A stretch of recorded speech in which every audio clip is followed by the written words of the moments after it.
Fox News getting rid of Tucker Carlson.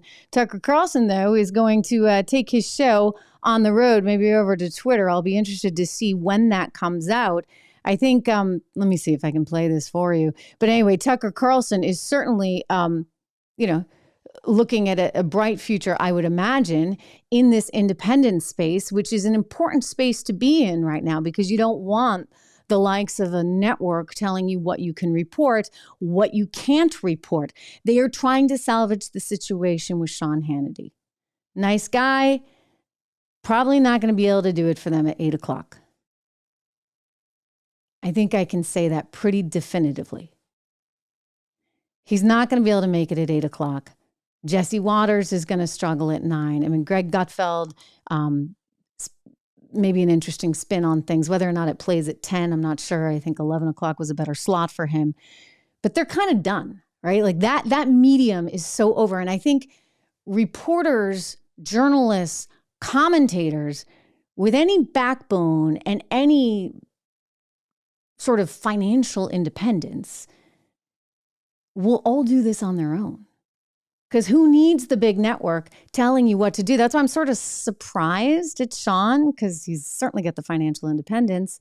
The question is, does he have this sort of, stand up and say, I believe in something? Does he have that? Because that's sort of what you need right now to be able to say, you know what, like that's not right. And to be able to be really honest about the stories you're commenting on and reporting on. And so this is why Tucker is making this big plan to be out on Twitter. It's interesting to me he's choosing Twitter.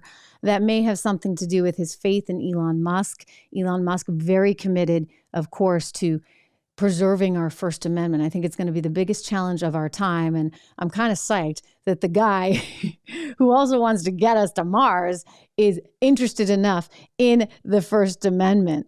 Here's Tucker. Hey, it's Tucker Carlson.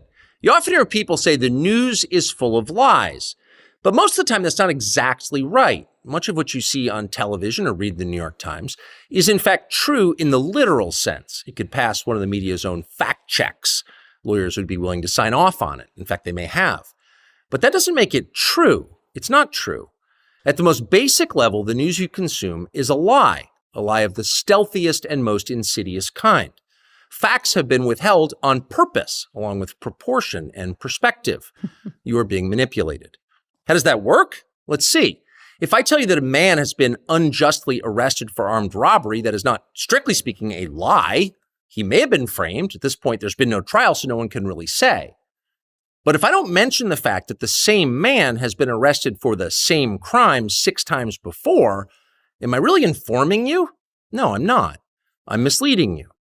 And that's what the news media are doing in every story that matters, every day of the week, every week of the year. Okay, so why is the media doing that? It's an important question.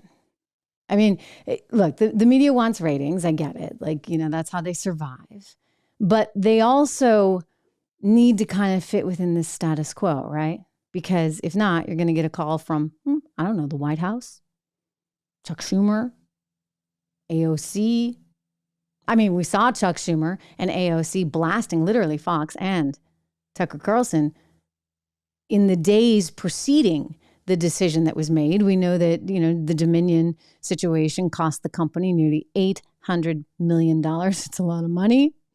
And then we know that Smartmatic also is in the works. So it takes a lot of backbone to be willing to talk about things that maybe the establishment doesn't want you to talk about.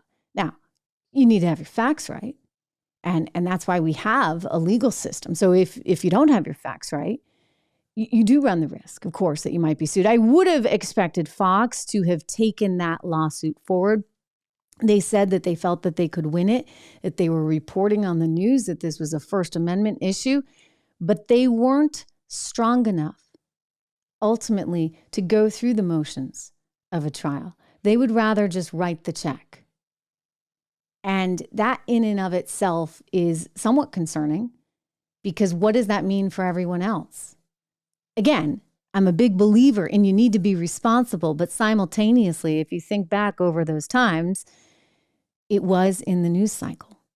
And the biggest player in that news cycle was unwilling to actually stand up for the First Amendment when push came to shove.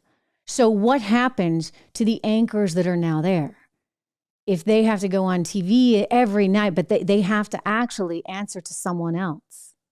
I know I had to send my commentary every single night into the higher ups there at Fox, who would make it, edit it, tweak it. Well, you can say this, you can't say that.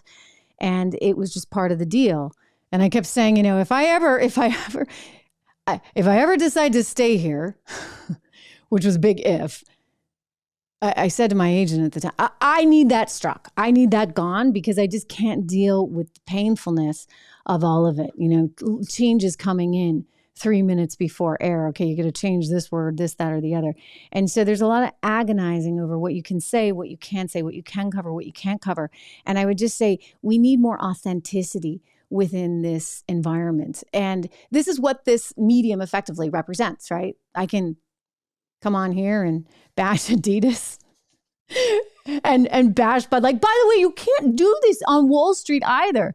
I mean, we're talking about mainstream media. You can't say some of these things. These are like no-go territory areas. I mean, Tucker was willing to challenge a lot of them.